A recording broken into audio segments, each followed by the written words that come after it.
What's up? Not much. Just happy to be back in the studio. Oh man, I know we should have like an official intro to these episodes, but you know what? I'm like, screw it. I'm not worried about that. I just want to offer massive value and get right into it. Yeah, might as well just get started. Just go right into it. Full send. That's what I say. Full send it. But yeah, I thought that it'd be a cool opportunity to collaborate with Kati and talk about muscle, like just muscle building 101, like give you guys some straight up just things you can start implementing right away to put on some muscle. Yeah. Muscle takes a lot of time to put on, so might as well get started right now. Yeah. Like I know you probably get this question a lot. Like I had a guy message me just last week. He was like, "Hey, I want to start working out, but I don't want to put on too much muscle. I don't want to get too big." And I'm like, dude, you don't have to worry about that. Like, I don't know what you think is going to happen, but like, I've been trying to put on muscle for 12 and a half years. Yeah. So it's not something that happens. It's not like body fat. Body fat seems to be really easy to put on. Yes. Muscle mass takes a lot of time and intention and planning and meal prepping. And like, it takes a lot more attention than people think it does. The bulky look everybody talks about is really just a high body fat percentage with a little bit of mass underneath it. So it takes a long time to put on good quality muscle mass. It does. Like, obviously, if you're a newbie, you're going to have those newbie gains. You know, you can put on a pretty good bit of muscle the first 6 months to a year. But yeah, we're going to try to just break this down and try to, like I said, give you guys some really good tips on like what it takes to really move the needle from a body composition standpoint, because that's really what a lot of you guys are wanting, to kind of feel better and look better in the mirror and see those lines and get stronger, and whether that's for your own confidence or to lift grandkids up or whatever it is, lift animals up. Yeah. And fur babies. Yes. And having muscle mass is just longevity. Like, it just makes your life is just going to be. You're exactly right. And I cannot believe I was about to forget to say this, but you're right. Thank you for reminding me. When you build new muscle, it's literally like creating a firewall around your health, like your overall immune system, and it's like building a security fence. Yes. Like everything changes. Like your immune system ramps up. The way you digest and handle carbs is differently when you have a little bit more muscle on you. You just become like this machine with a firewall security fence around you. Like, yeah. It's really cool. Yeah, having a lot of muscle mass is just great for everything in life. I mean, literally everything. It just is. You're going to live a really long life, a really, satisfying, happy life if you have some muscle mass on you. You'll be able to throw the grandkids around and, everything. There's a lot of other reasons besides being strong in the gym to have muscle mass. Right? A lot of people think it's just for bodybuilders or, I don't really care about benching more. But no, like it's literally from a metabolic standpoint, like jet fuel. Yes. Like it's crazy. And I, for one, personally enjoy carrying all my groceries in one trip. Yeah. So that's why we do farmers carries, right? But, yes. Just having a lot of muscle mass enables me to do a lot of things that, carrying all my groceries in one trip, that's always really great. Yeah. Might have to go back out to shut the trunk. There you go. But I got all my groceries in with one trip. I love it. That's always great. Yeah, you talk to a lot of these people. Like I've heard stories where like the doctors will work on a lot of like patients, like for like surgery, for example, and they're just normally used to working on like your average kind of out of shape person that don't work out.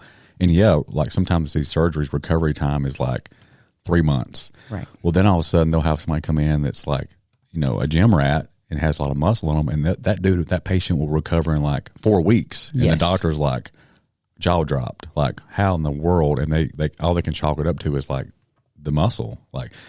People surviving like heart attacks, recovering, like there's so much benefits. Yeah. You hear that a lot. Like, man, if I hadn't been working out, if I didn't have that muscle there, I probably would have been, dead or slow to recover from a certain accident. Well, that's exactly like my spinal injury. Yeah. Like they told me when I got that news and got that all checked out, they were like, your muscle mass around this injury is why you're not in pain a lot, thankfully. And if I wouldn't have had the muscle mass, then who knows, I might not even be able to work out, True. So having the muscle mass enabled me to continue on my career. I might not be able to squat these days, but I still got some size on my legs. Yeah, so you do. It's not hurting me, I guess, and literally or figuratively. Yeah. But yeah, I mean, just having muscle mass on your frame, spinal injury, it doesn't bother me because I have a bunch of muscle down around my spine in the lower area. Yeah. And you've came a long way. Sometimes I forget, Katie, that, you just, I don't know how many years ago, but I was looking at some of your pictures from like, I don't know, probably 5 or 10 years ago. Like, you haven't always looked like this. No, this is actually the first time I've maintained my weight after losing it for the shows. I've never lost weight and stayed. So I've hung out in the 140s this entire time, like it's been almost a year now. So this is the first time I've actually maintained my weight. It usually happens is I'll be upwards of 185, 190. That was my heaviest. Yeah. That was when I was at TNU. I'm wondering if that's when you saw what pictures you saw. This picture is like you look like you didn't even work out. You had a lot of fat around the midsection. Like you kind of look like you had some like insulin resist. Like you just didn't look healthy. No, I definitely was not. And I'm shocked at like how far you've come. I know, it's crazy. Well, giving up alcohol too. So when I first did that, I lost a lot of weight. But again, like within the year, I had put weight on. I didn't get back up to like 180, 185, but I was upwards 170. This is the first time I've ever stayed this lean. It's nice. I mean, my abs don't hang around very much, but you know, I'm very proud of the fact that I've been able to stay here. And I'm able to put on a little bit of mass right now, just staying at maintenance. Right, So I'm trying not to get a lot of fat added to my frame before Aubrey's wedding. But I do want to grow a little bit. So just, hanging around at maintenance, a little bit above maintenance, and putting on a little bit of size is what we're trying to do. Awesome. Doing a good job. Thank you. Let's get right into it. So we'll start with just training in general. Like, obviously, you need to stimulate the muscles and work out to build some muscles. So where do you want to start with this, Katie? The gym is the catalyst. You going and strength training is the catalyst for your muscles to either grow or be maintained through a fat loss phase. But you have to have that stimulation to, like, you have to challenge your muscles in order for them to like grow or to hang around through that fat loss phase. They have to think like, oh, that was really heavy. I'm going to need more fibers to do that next time. Yeah. So that's what, stimulates them to hang around or to grow. For sure. And like, this whole like people that want to work out in a gym and they maybe tell themselves they do work out, but maybe it's they don't really know how many reps, how many days a week. Maybe they're doing group fitness. Like how do we find a balance with this all? I feel like it's different for everybody, I think first and foremost, like it depends on what your goals are. If your goal is to put on some muscle mass or to keep the muscle mass you have and lose some body fat, then strength training is the thing that you need to be doing. So I don't just say that because I like to strength train, but if you're trying to hang on to some muscle mass or grow, like strength training is the stimulation that you need to be able to do that.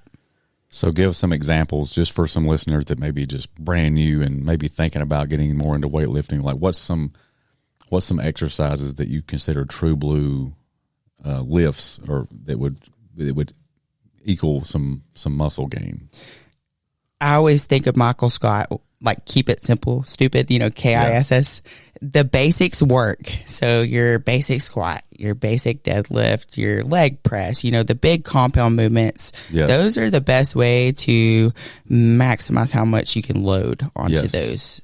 So like you can load a leg press really heavy, then you need to be choosing the exercises that offer the most stability and that you can go the heaviest on. But the compounds have worked and they always work. So I've stuck to the same. I've literally been doing like the same style, like the same movements of a routine for years. Yeah. So I think a lot of people get overwhelmed because they're so used to looking at like TikTok and Pinterest and seeing all these I call them horse and pony show workouts where people are on these stability balls and doing one-legged things and balancing acts and all this tricks and gimmicks and like, no wonder they're overwhelmed. Like, they're like, holy cow, I need to hire somebody to write this fancy workout plan up.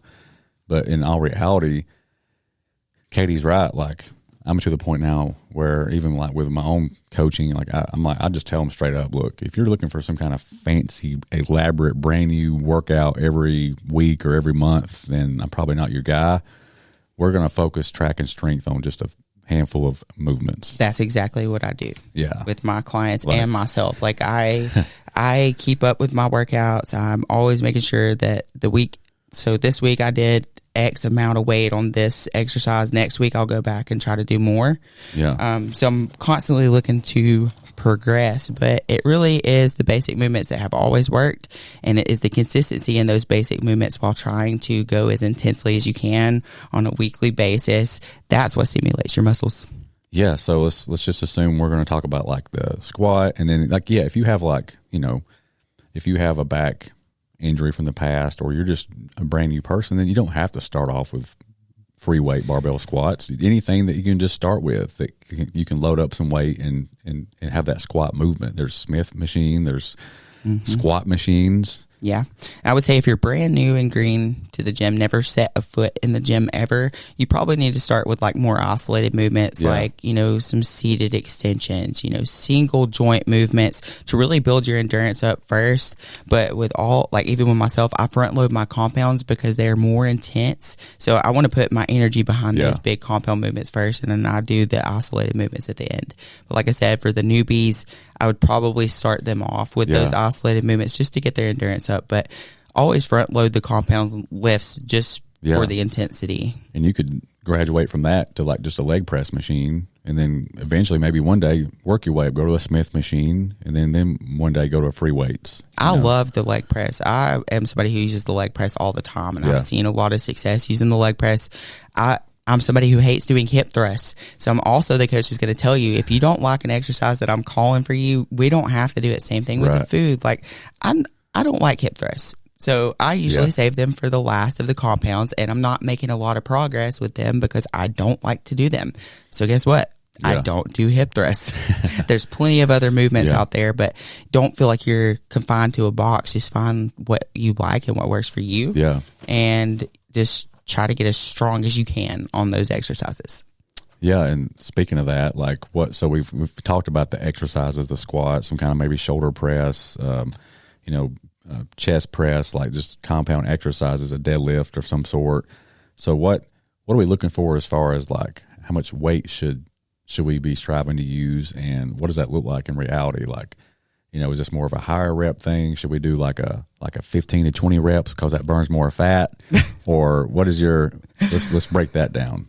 Okay, so it really depends on what your goals are and where you're at in your journey. So if you're a newbie, I could see you doing 15 to 20 reps just so you can get your endurance built up. But if you're somebody who's, kind of conditioned to the gym at this point, I would say if your goal is to build muscle, strength, and hypertrophy, you're looking between 6 to 12 reps. Yeah. I'm somebody who says 6 to 10, and I'm a less for more. Give me less reps with more weight all day. That is so much more fun. But, if you're looking for power, like the power lifters, they're, 2 to 5 reps. 2 to 5, yeah. And they take longer rest periods in between. If you're looking for just the muscle growth, 6 to 12, looking at 1.5 to 2 minutes rest in between your sets. If you're looking for just straight endurance, then 12 plus reps. Yeah. That's what's going to get your heart rate up. That's what's going to get your endurance up. 30 seconds to a minute rest, you're good to go. But I'd say if you're trying to build muscle mass, you need to be working between 6 and 12 reps, and they need to be really intense to the point where you might fail, or within a rep to 3 reps more, you would have failed. That's what we're looking for. Yeah. So, but to simplify it, though, it just needs to be really intense. Right. So, I don't never tell anybody how much weight to use. I just give them the rep range, and I just tell them, hey, that last rep within that rep range should be very, very challenging. That's what I do. You shouldn't have no more than like 1 or 2 reps at all possible left in the tank. If not, you're pretty close to failure. Yes. That's why I love the gym. I could be a failure in there, and that's what we're supposed to do. But I'm with you on all that. I think, just focusing on the intensity is, just to keep it simple, like it should be hard. It should be intense. You should, is your form getting questionable at the end? Are you making a pain face? Then that's probably a good place to cap it. But I think a lot of people, that don't have this type of advice, what they'll do is they'll see some kind of workout in a magazine or a free app, and it'll say 8 to 12 reps on a certain exercise.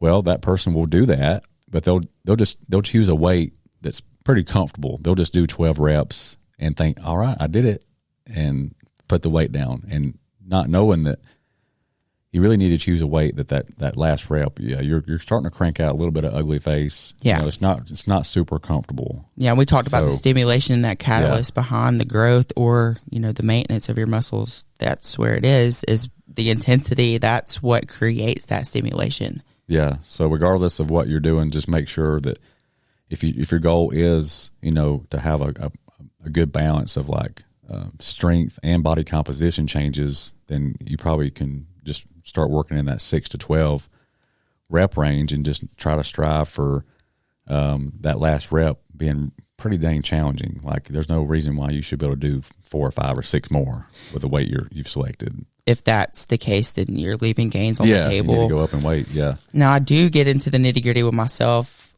as far as like rep range for the big compounds. So like I'm typically not going higher than 10 on the big compounds, but for like isolated movements, like the single joint, seated extensions is always what I think of. I might go farther, but I do start with like a tester set too. That's how I figure out, which I pretty much know where I'm at, but I'll do like a set of 12 to begin with just to get a feel for it. Yeah, and that's what warm-up sets is sometimes what people call them. Yeah. Like, and if it's moving really good, like I'm not going to go all the way to 12 because I don't want to waste that intensity on that lightweight. Like if I get down there and I'm doing, 4 reps and it's like, man, this feels great, I'm just going to stop right there and I'm going to add more to the bar. Yeah, and what I'll tell people is like when I give them their programming, I'll specify, hey, this doesn't include warm-up sets. Like obviously be smart about it, get some blood flowing, get warmed up through the movements, but this is your main working sets. Yes. Like, strive for this. So yeah, we don't want you to go in there and just first set all in go heavy as crap without warm-up. Like do a few lighter weights and get warmed up and then get the blood flowing, but then once you're warmed up, strive for that 6 to 12, rep range. And even if you fell in the 8th, good job. Fine. Good job. That's what I tell them. I'm like, hey, I want you to aim for 12, but if you don't make it, then that's what I want to see. Yeah, exactly. We ain't making it 12. I don't want you to. And this is where like using an app or having a workout journal can really benefit you because you can track your strength. Absolutely. That I don't want to have to rely on myself to remember what all I did this week. So I have Google Docs, and that's what I use as like a little, template, and I'll add in like I got 110 pounds on lat. Right, so I got 120 on lat pull downs today for 8 on my top set. Yeah. So what I'll do is I will try to beat that next time. I don't know what all my sets look like. I'm sure it was between 6 and 8, but my top set, I did 120 pounds at 8. Yeah. Next time I go do back day, I want 130 for 6 or 8. And this is called progressive overload. And this is, you've probably heard of that term before, listeners. Like that's what that is. So like in progressive overload, and tell me if I'm wrong with this, Kati, it can look a couple different ways and different from week to week. So you don't necessarily have to go up in weight every week, but you could go up in a rep or two.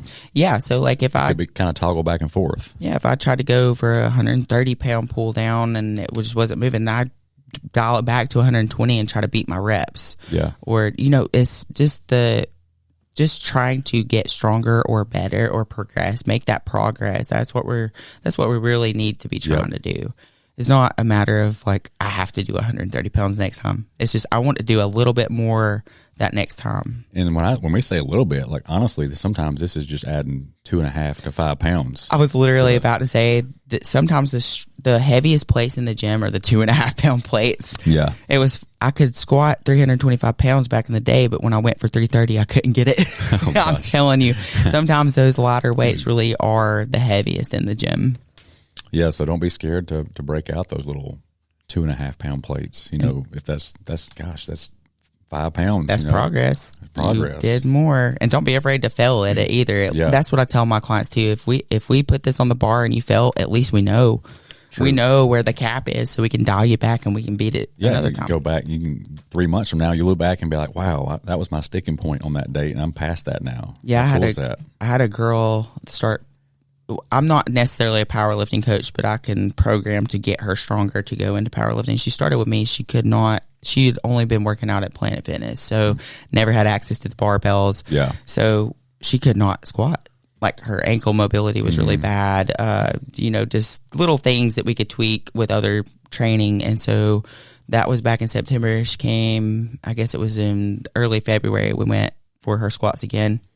They're awesome. Beautiful, 135 pounds, so all those little things we did to progressively overload her throughout the process to get her to max again, it worked. She got stronger. Everything got better. I love it. And then we'll talk about tempo. Like we've talked about the exercises. We've talked about like that rep range and what true progression looks like. And then we need to mention tempo, like how fast these reps should be. Like, what are we looking for there? On certain movements on the down eccentric and contraction, like how many seconds should each rep be? My sets, like my reps, are very slow. The reason why time under tension is talked about so much is because it makes you be a lot more intentional with your reps. So if you're going in there and you're flying through your workout, you're not going to get as much out of it as if you were to take the time to really get the full range of motion on every single rep and to just take it nice and slow. I've gotten a lot more out of that than to just go and throw the weights around. I would say 2 to 3 seconds. 2 to 3, yeah. 1 Mississippi, 2 Mississippi, and then if you want to go super slow, 3. Yeah. On that full extension. Yes. That's a good slow rep. That's, to me, that's a reflection of like controlled movements. It's not sloppy. It's going to keep you safer. It's an intentional thing too. So another thing you could think about too is like the people that are going for a barbell bench press and they come like 5 inches off their chest and they can't move anymore. That's how you can avoid that. Yeah. Full range of motion with slow and controlled reps. You'll have no sticking points on anything. Love that.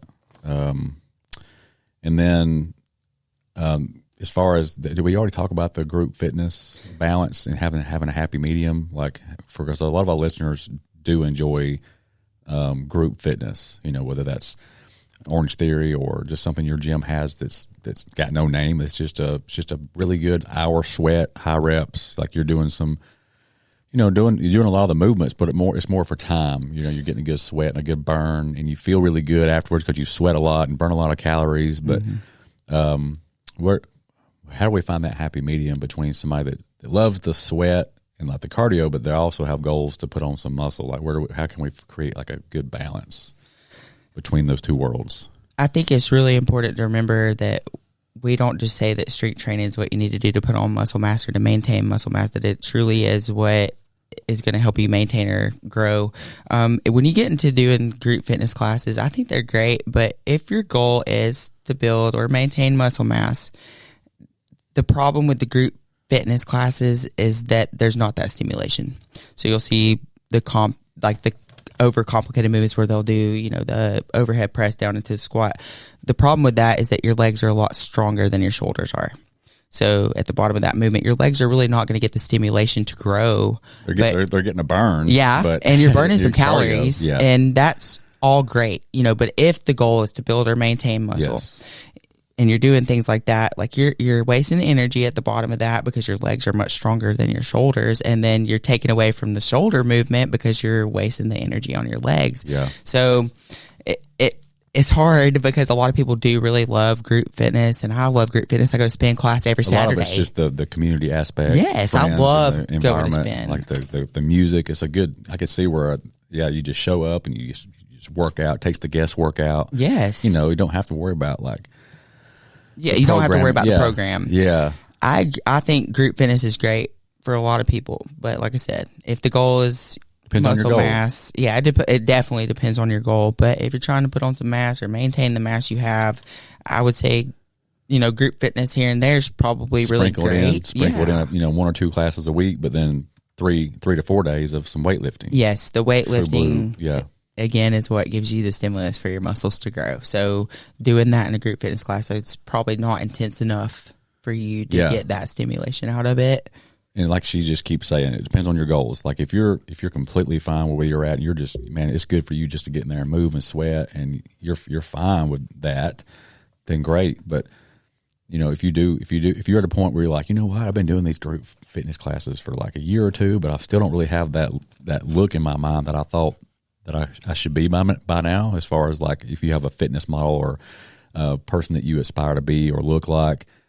I'm pretty sure like most of your people that you look up to in magazines and stuff, like they're hitting some iron. Yes. 3 or 4 days a week. So I think about my mother-in-law here.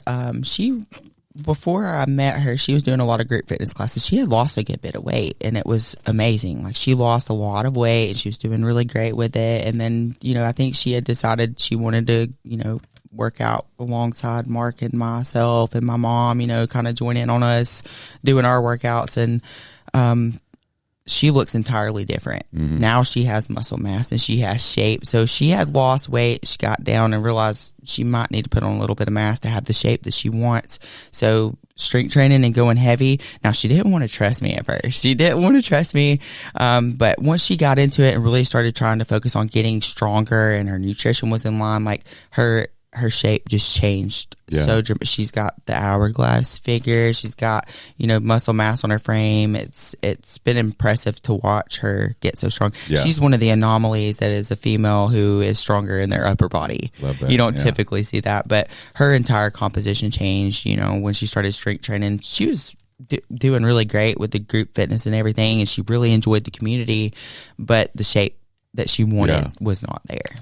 And like we said, again, we're not bashing group fitness at all, but it just really depends on your personal goals. Like, I've heard so many awesome stories about people, being really out of shape and getting plugged into a community of group fitness and just dropping 100 pounds. I mean, that's just their jam. They love it. Like, that's great. They don't really have any desires to change. They love what's going on. But like I said, just ask yourself, like if you have that desire to look a different way or get stronger, and you just feel like you're just missing something's still not right.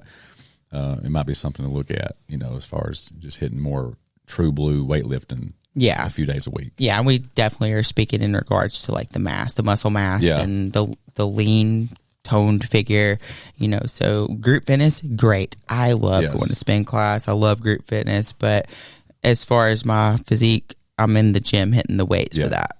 For sure. And then recovery, is something a lot of people don't think about or talk about.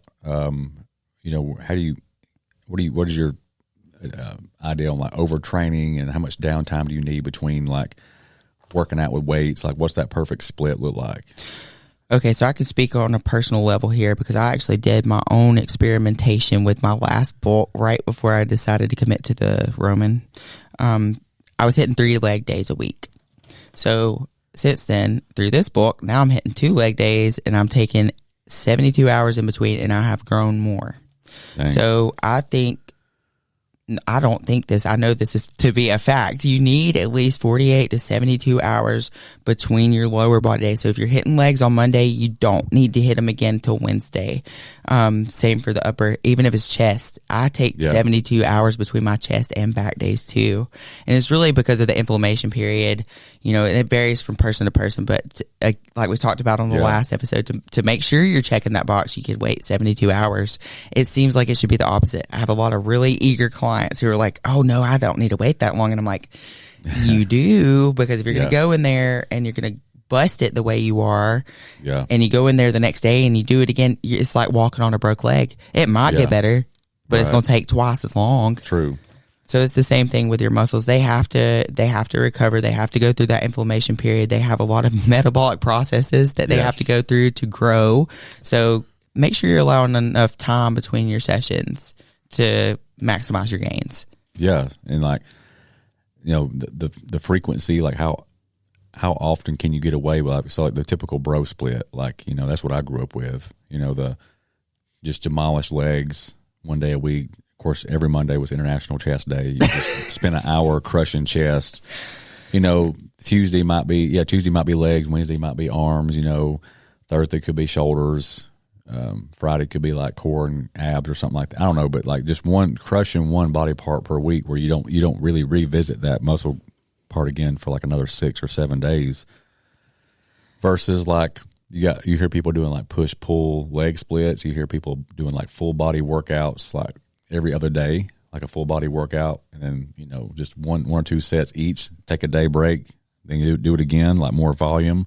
Like, how do you make sense of all this? Like, This is a very nuanced question.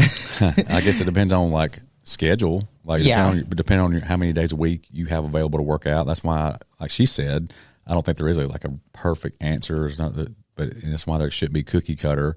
If you have a person that literally has got a super busy schedule and they can only make it to the gym realistically like 3 days a week, they might benefit from like a push-pull leg That's split. the direction I would go with somebody who's looking for 3 days. Personally, I am a bro split.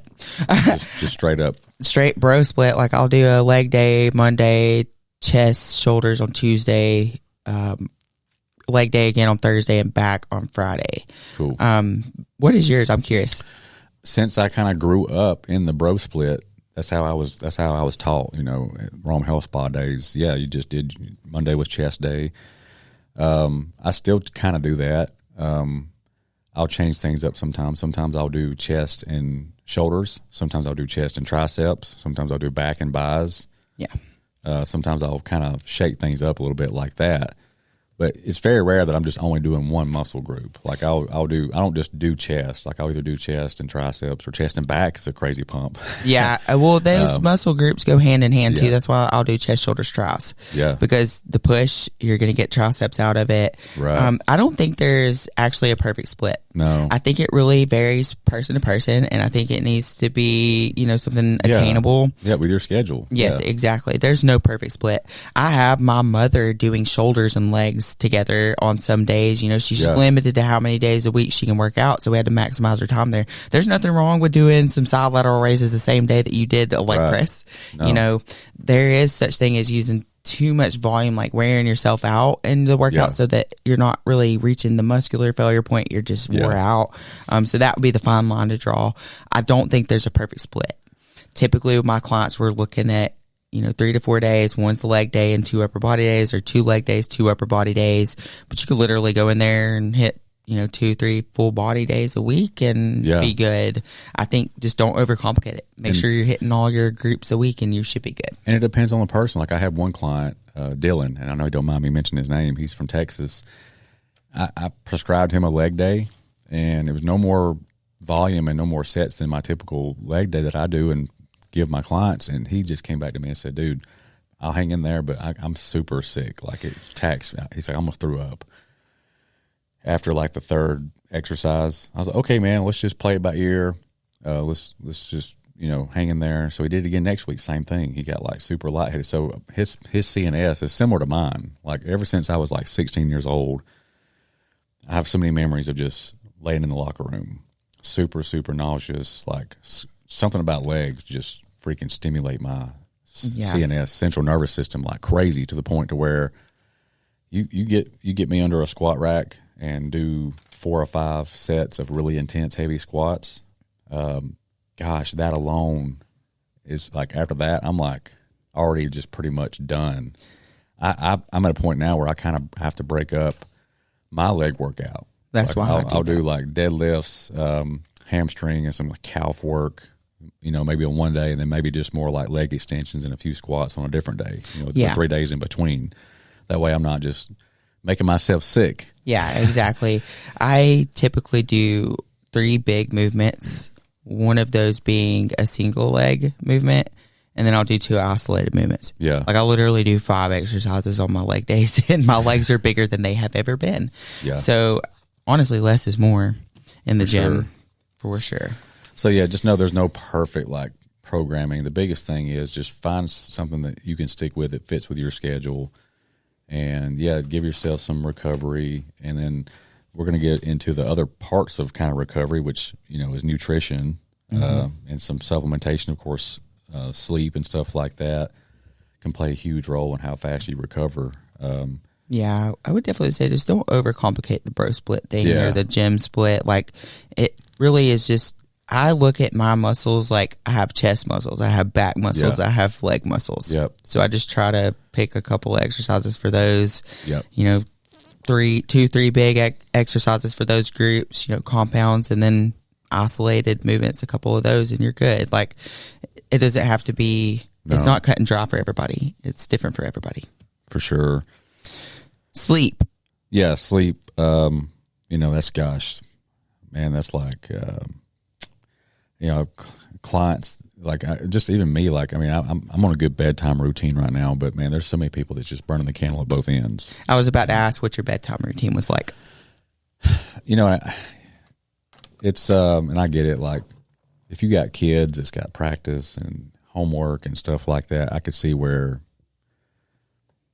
getting to bed at the same time possibly every night is probably challenging. But for me, and even Allie, what's helped our recovery rate is consistent sleep time and wake times, and getting consistently 6.5 to 8.5 hours of sleep most nights of the week. I try to shoot for 7.5.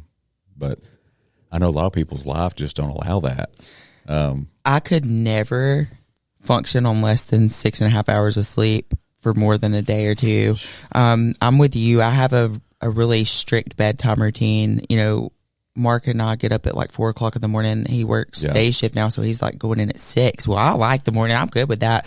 But we're literally in the bed at 8 o'clock, and usually blue lights are going off about 8:30 or 9. Like, you know, so we have a very strict bedtime routine.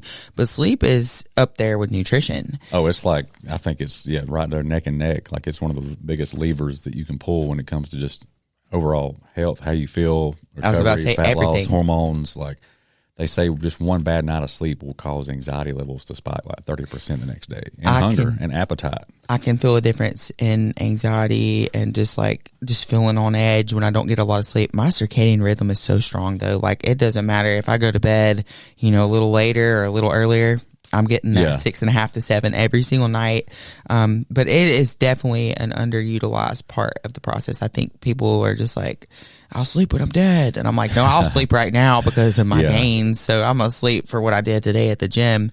But definitely an underutilized part of the process is the sleep and the recovery. They go hand in hand, not just for your muscle mass, but just for your overall health, your mental health, your brain health, your gut health, like all of those things tie back to getting good rest. Yeah. And so like, yes, like from a dieting perspective, and I know this episode is not about like fat loss per se, but I'll use this as an example on how it ties in with sleep. Like if you got a client that's like really struggling, they've hit a plateau, and they're, you can just tell something's not right. And then like if you ask them, how their sleep is, and they're like, oh, my sleep's terrible. Like I'm only getting like 4.5 hours of sleep per night.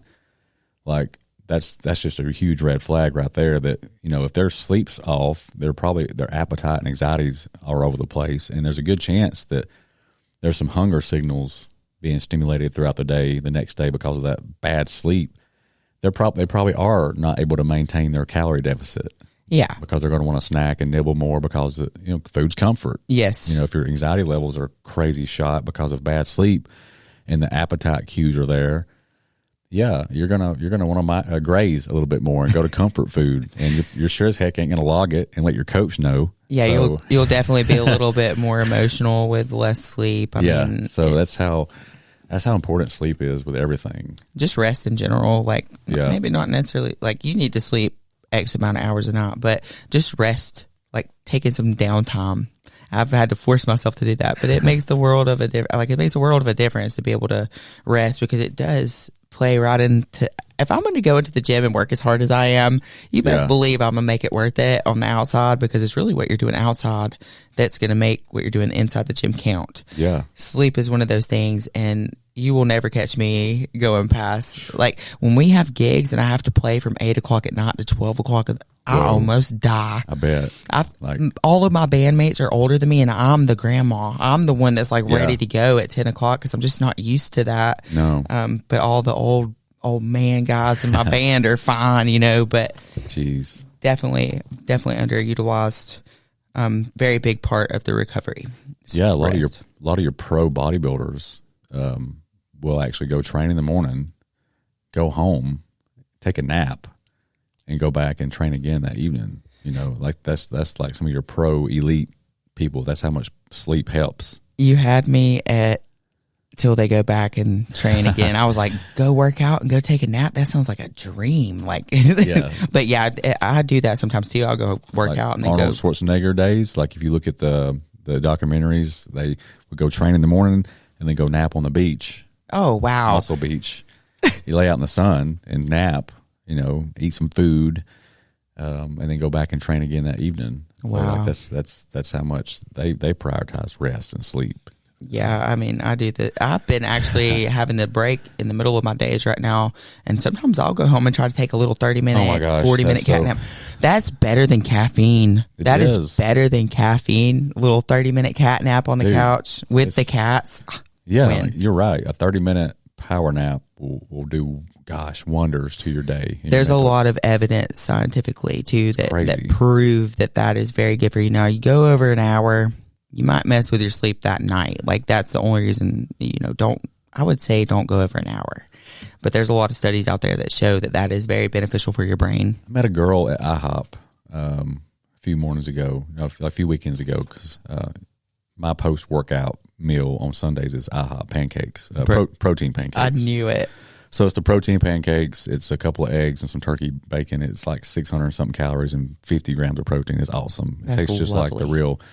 And I've been meeting some like really cool. They're starting to pick up on my pattern and ask me questions and stuff like that. And this one girl named Morgan, she's graduating from Pepperell, and she's like a grinder, man. She's got this full schedule. She's doing sports. She's doing this and that. And I'm picking her brain, and she mentioned to me that at a certain pocket in her day, she takes a 30-minute power nap in her car. Yes. I'm telling you, that's how powerful that gets her that extra fuel to keep going throughout the day and doing all what she does. So that's something that happened to me. I think actually yesterday I took a cat. It might have been the day before. I slept bad though the night before, and then I went and took a cat nap, and it helped me a little bit. But I do try to take a little cat nap in between my day if I can. It's really good for your brain.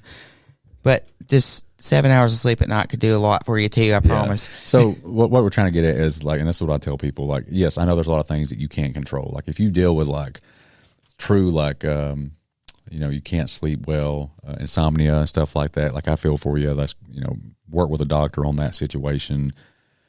But like, if it's one of those things where you're just being irresponsible and you're totally just staying up all night, like gaming or scrolling TikTok where the phones drop on your face, like that needs to change. Like you need to be like cutting out all electronics, like and easing down and reading a book under a soft light lamp. I've been painting.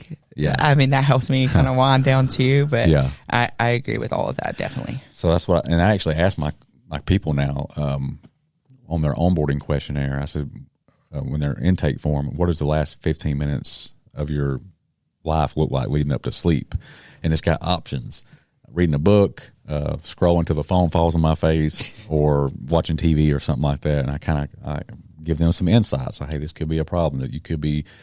We need to I don't expect you to stop using your phone, but let's slap on some blue light blocker glasses. Yeah, at least at minimum, find some solutions to help the situation. I don't know if you've ever done this, but I actually have been scrolling and falling asleep and dropped my phone on my cat. Like scared all the cats, and the claws go in you. Yes, I have battle scars. But yeah, the blue light blockers, you use those? Yes. So I have a blue light blocker screen protector on my phone, and then I also put on blue light blocker glasses every night as soon as I lay down, and that helps. But I'm trying to get better at just shutting it off completely, and like reading a book, or God forbid, just laying there and just kind of being in my own thoughts. That's terrifying for me. No, I'm just kidding. And then the next thing you know, you're asleep. I'm like, oh my God, it actually works. Like, it's totally normal to just lay here in bed and just stare at the ceiling for a second. And like I said, I'm surprised at like some nights how just like that I'm asleep. I'm like, whoa, like, yes, it's crazy. What I really love doing right now, which I should be wearing like my blue light blockers or my mask, like I have a little mask I can wear, but I really like watching How It's Made. Have you ever heard of that? Just that dude's voice in the background is so soothing, and listening to him talk about how I don't even know what they're making, but he sounds so nice, and it just puts me right to sleep. Like he's got a great voice. So little things like that, white noise, there's a lot of solutions out there if you're somebody who has a hard time sleeping. I love talking about sleep. Like we could have a whole episode about sleep, like between just how important the room temperature is and your mattress and blackout curtains. And there's so many things you can do to get better sleep. Like it's insane. I love it. Like, I love to sleep too. yeah, like it's natural supplements, like whether it's taking some magnesium before you go to bed or glycine, like there's certain herbal teas, chamomile. Yeah, like you can really do some stuff to help your sleep quality. And doing things like that, like drinking chamomile tea or whatever it is, that establishes a routine too. Yeah. So like the more you do it, you'll start to set that routine, and your brain will be like, okay, it's time to do this, time to go lay down, it's time to make whatever it is. For sure. So that helps you set a routine too. Yeah. Now let's talk about like the biggest lever besides sleep is nutrition. I think just to kind of simplify this, when it comes to people wanting to build muscle, in regards to their nutrition, it's going to come down to like getting in enough calories and protein. Wouldn't you agree? Like, I agree. Typically, even for myself, I don't really pay attention to the carbs and fats. Like obviously I pay attention to those things, but my first priority is the calories and protein. And usually if I'm doing those two things, my carbs and fats are falling in line. Yeah, because you're not staying away from carbs. I eat so many carbs. Right. So they're naturally falling probably pretty balanced between the fats and carbs. I'm pretty close. So I do like I'm within like 5% of where I need to be. So it's, and I don't even try. Like I plan my protein, I plan my calories, and then usually everything else kind of just falls in line with that. But, you know, if you're going to be going to the gym and you're going to be strength training this way and you're going to be going with that intention, you're going to be just busting it the way we've talked about, you owe it to yourself for your nutrition to support it. Because if your nutrition is not in line with what you're doing in the gym, that's where the bulky looks come from that all the people talk about. But, you know, it's the nutrition is the biggest piece of the puzzle. The nutrition is what's going to make the strength training work. Yeah, and that's typically where you have the situation where, like me, I've been going to the same gym for the past 12 years, and like, bless their heart, like I'll see some of the same people that's kind of been like out of shape looking, but they still kind of look the same. I'm like, I see them in here all the time, but they still got kind of a belly. Yeah. And I'm like, gosh, did they just need some help, like dialing in the nutrition piece? Like they're in here putting in really good efforts, but like that's usually what it is. You would think at some point, like you would see some changes, you know, but like honestly, if I saw them out and about, I would be like, you wouldn't even know they could. You wouldn't even know it would work out. Like, well, you used me as an example earlier. If you said you'd look back at, I was doing everything in the gym. Like I've never not strength trained. It's strength trained, but I was drinking. Man. I was eating terribly, and even though I was in there the strongest I'd ever been, even stronger than I am now, I didn't look like it because my nutrition didn't support it. That's wild. I still ate a lot of protein, thank God, because I put on a lot of mass, but I put on a lot of fat too. Yeah. So nutrition, and we don't have enough time to get into like actual like food choices and stuff like that. But the one thing we can tap in is like one thing I know Katie and myself sees is like, especially when it comes to more females, but males too, is just a chronic under eating. Like, and we get it. Like you've been accustomed to less is better. We're trying to shrink ourselves, more cardio, less calories, low carb this. But if you're weightlifting and if you're not eating enough calories to support that, then you're kind of going to be spinning your wheels. Yes. Because you're not going to be able to progress, because you're not going to be able to get you don't have the energy to get stronger while you're there in your sessions. So it's just going to be turning your wheels just in this cycle, just keep going in the cycle. If it's not worked for you up to this point, then maybe we need to change something, you know? Yeah. And I don't know you, as I'm talking about the listener, like I would recommend if you're local, book a eVolt consultation with me or Katie. Yes. That's a great way to learn your true like maintenance calories, which is where I recommend a lot of females start at. Like if they've come up from a long line of dieting and you've been doing this 1,200 calorie a day thing or 1,000 calorie or even 1,400 calories forever, and you've been constantly shrinking yourself, it's probably time to like kind of reverse that and work up to maintenance. And honestly, for a lot of females, maintenance calories can be like between 1,900 and 2,400. They always almost like fall into the floor. They're like, what? When the girls see what their calories should be at on the daily. Yeah. Like it's really great. I mean, honestly, because most of the people I see come to me and they think that they need to be eating 1,400, 1,500 calories a day. Then they come in and get the scan and their maintenance calories is like 1,900, 1,800, whatever the case. Faith, the girl I was talking about with the squats. Yeah. She's got a lot of muscle mass on her. Her maintenance calories was so high because she had mass on her. But even, my newbie clients come in and they're like, I can eat 1,900, 2,000 calories a day and lose weight. I'm like, and that's a steep deficit, So it's always interesting to see. Yeah, so like if you need help like figuring out where your sweet spot is, because it is possible to kind of toe that line of maintenance and a slight deficit if you want to kind of get the benefits of giving yourself a higher chance of building muscle, but also pull some body fat off. But here's what's cool is even if you went into it at straight maintenance and like a little bit of a surplus and built some muscle, a side effect of building muscle is fat loss and the body composition changes that you're actually striving for. So it's really cool how that works. You eat more, you build more muscle, you get stronger, then you look better and you feel better. Like, how cool is that? And you're burning more fat because every little ounce of muscle you build, it increases your resting metabolic rate. Yes. You just naturally burn more calories sitting around. Yes. I wish more people started with me bulking. Yeah. Because what happens is they put on a little bit of muscle mass, and then when we get ready to, lose a little bit, they can eat a lot because they have a lot of muscle mass. So when it comes to the fat loss stage, whether it's them, wanting to look, a little leaner over the summer, whatever, that's usually what I see. Yeah. So, calories is important. So like I said, if you need help dialing those in, then I'm like I always leave some links in the description on how to get in touch with me or Katie to book a consultation, and we'll do the scan at the Spartan Smoothies, and it's just a good baseline starting point. We can tell you what your options are as far as maintenance or a little bit of deficit, help you find that sweet spot. Yes, I started with a scan when I went to my bulk last season for the shows. And I was eating upwards of 2,700 calories a day, and that was like close to maintenance too. Yeah. So that would have been my TDEE though, but I was eating a lot. Yeah. You can eat a lot more than you think you can. Last year, not this winter, but last winter, when I really went through a really intentional like clean bulk for the first time in my life, it was a controlled clean bulk, and I was bumping 4,000 calories a day.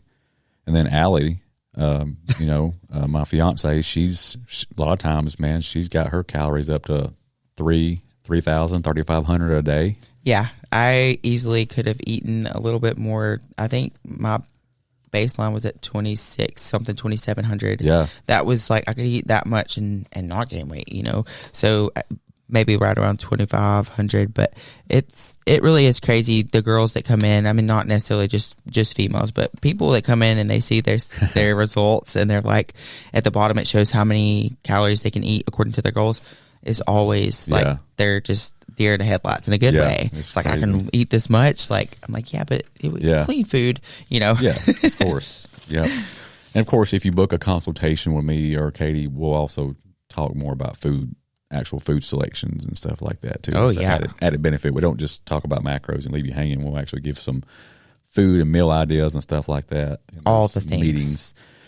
And then to tie up the nutrition piece, when is it a good time to kind of focus on what you're eating before you work out and maybe during and after? Like, I know earlier we were talking, like I work out really, really early in the mornings, and I like doing fasted cardio, but I also like doing my weightlifting after cardio. So like, for me, I'll do my cardio fasted, or about 5 minutes before I wrap up my cardio, I'm eating like a little treat. Yes. So like sometimes if you look on my cardio machine, up on the little display shelf on the machine, you'll see like a little Rice Krispie treat or a Honey Stinger waffle or something to where I can go ahead and pop it. And then by the time I get through doing that cardio and go to the bathroom and start warming up, like them carbs are in my system, and I'm going to have a little bit more fuel and have a little bit better weight session. I'll be able to push a little bit harder for that glycogen in my system. You're ready to go when your veins open up and look like fire hoses. Yeah. So just like there's no like, this ain't like the end all be all, but just know that like pay attention to how you feel. Like if you ever feel yourself getting lightheaded during a workout, or you don't not as strong, you might want to create more awareness around what you're eating leading up to your workout. Like a lot of women, whether it's fasted, they might go work out after work. Well, if your last meal was lunch, yes, and you're going to work out and you hadn't ate for like 4 hours, that's probably a little bit of a problem. Yes. You might want to eat. What's some ideas they can eat? Like you said, Rice Krispie treat. I'm a Rice Krispie half a treat. banana, a little bit of honey. Like the honey stingers too. Those are really good. I can't do like a heavy. I would not recommend doing a lot of fats before your workout. Yeah. Just because they take longer to break down. Yep. So I would go for some quick digesting carbs, whether that's a banana or a Rice Krispies treat. That's something that's a joke around the gym right now is like if I see somebody start, I'll make a joke, you need a Rice Krispies. Yeah. So like that's the thing at the gym now. I keep a box. Oh, yeah. I keep a box and I tell everybody, I'm like, if you need a Krispies treat, go get one. Yeah. Just if you get the last one, let me know so I can get more. Yeah, get some more. Man, they got like huge, like 48 packs. Well, we got a dude that works at Kellogg's. Oh, wow. At the gym. He'll bring in oodles of these things and like the special cons, like all these flavors I've never heard of before. So I got a good connection at my gym for those. But just a little bit on the stomach, a little bit of quick digesting carbs, a little bit of sugar. Yep. That will help you a lot. I'm somebody who also likes to work out fasted. Yep. I'm somebody who doesn't do a lot of cardio though, but I will eat a Rice Krispies like on the way to the gym, just on the way. Like I'll literally eat it while I'm warming up. I'll be over there doing some like just some mobility drills, and I'm eating a Rice Krispies. I mean, that was like my breakfast this morning. Heck yeah, it was great. And so when I got done working out though, I like within 30 minutes I had a big breakfast. Yeah, love that. But I love a bunch of good, and I'm also somebody who chases a pump, so those quick carbs will make you look really just yoked. Get the veins going. Oh, yeah. And then sipping on something like during your workout, like if it's a pretty intense workout, especially if you're doing group fitness, cardio, and you're sweating a lot, like sipping on some like electrolytes and sodium. Yes. Whether that's like the Element or LMNT packs, however you say them. I like those. Salt, or just putting a little bit of, just pinching some salt, like a quarter of a teaspoon in your own drinking water can make a huge difference. Yes, the sodium helps you replenish the electrolytes. You're losing a lot of electrolytes when you're sweating. Yeah. So that is always a really great thing to include in your workouts. Would be, I like to do Himalayan pink salts just because I like the way they sound. They're like the rock ones, so I'll shake them up. They sound cool. But just any sort of salts. I think studies have actually started coming out recently within the last 2 years or so that say that we have way underestimated how much salt we need. Yeah, so, good salt. Yeah. If you're an athlete, if you're somebody who's strength training or doing group fitness, or you're doing something and your activity levels are high, you definitely need to be eating intentionally sodium. Adding salt in. Yeah. And a good way to do that is through your workouts too. You'll feel great. Yes. Salting foods with like Redmond's real salt or the pink Himalayan salt, adding a pinch of it in your drinking water, all that stuff can help. Salt has got a bad rap. And from the masses, like America get most of their sodium in from fast food and like MSG, like packaged goods. Yeah, I could see where salt has been labeled as the bad guy. A lot of the times they say salt is the culprit when it's sugar. Right. Yeah. So the high, like, what is it, high blood pressure? Yeah, that's not salt. I mean, salt's not going to help you, but that's an overconsumption of carbs and sugar. Yeah. So don't blame the salt for what the sugar did. But I always love doing a little bit of salts in my sessions. And post-workout wise, I'm always trying to get a big meal full of protein and full of good carbs after my workouts. Now, I work out in the morning, though, and that's my highest calorie meal is breakfast. But I definitely think, is the anabolic window a myth? Maybe. But you should always strive to get some protein in you within 2 or 3 hours. That's just the right thing to do. Like, just look at that as another opportunity to get in another 25 to 30 grams of protein, because we all know most of you struggle getting your protein goal as it is. So just look at your post-workout shake as another 25, 30 grams to add to that total. Yes, and that's just, again, like you're checking the box. You know for sure you're checking the box. So I would definitely be trying to get in some sort of food. I definitely am within 2 hours. I'm trying to get some food. For sure. And then this will tie in perfectly with the last section here is a lot of times what I'll have in my post-workout shake is 5 grams of creatine. Love that stuff. Yeah. That is definitely one thing I recommend to every single client I have across the board. Like, there's some things I might not recommend to this person that I might recommend to another person. Across the board, every single client I have, I'm recommending creatine. For sure. It is the most researched supplement on the market, and it's scientifically proven to help you build more muscle if you take it.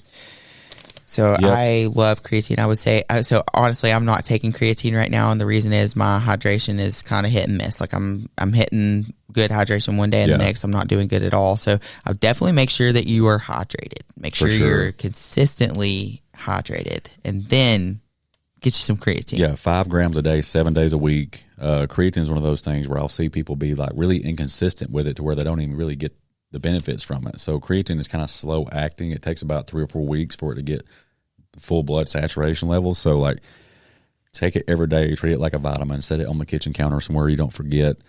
And it doesn't matter when you take it, as long as you get it in 5 grams a day every day, give it 3 or 4 weeks to kick in. And just because you're up a half a pound 7 days into taking creatine monohydrate doesn't mean you're like it's making you puffy or gain weight or bloated.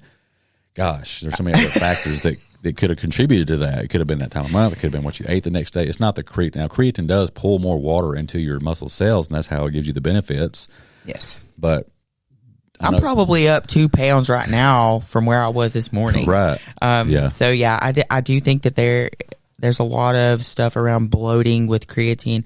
I did see a little bit of bloating with creatine, but guess what? It was gone the next day. Yeah, like it was over. There, man. Like, so just fight through it. And if you're really hydrated, you should be okay. You should, yeah. If you're drinking enough water, this should not be an issue. It should regulate. And I just don't see like stopping something like creatine just because it made me bloated. Like there are so many benefits to creatine. Like definitely need to be taking creatine if you were strength training. For sure. And creatine's already a natural thing. Yes. Like you said here on the notes, it's going to be found in your body already. You get it through eating red meat. Seafood, Yeah. And it's a naturally occurring thing. So it's not like... Right. There's a lot of people out there that assume creatine is a steroid, and I'm like, no, it's natural. It is a natural thing, and there are many, many, many studies out there that state that it definitely helps you add more muscle mass. Yeah, they even if you wasn't working out, like they're saying now, like even if just for cognitive health, creatine can play a huge role. They even did a study at a nursing home where they gave like all the half the group of their patients or whatever tenants, 5 grams of creatine a day, and all of a sudden, like 4 months later, some of the people that was like not all there were starting to win like bingo games. Yes, and like they started noticing a huge improvement on their like cognitive like decision making and skills when it comes to like crossword puzzles and stuff like that. It's crazy. That does not surprise me. Yeah, creatine is found in your brain, it's found in your muscles, it's found in your body naturally. So, I mean, if I've seen all these studies and I know that it works, I definitely am going to be trying to take creatine.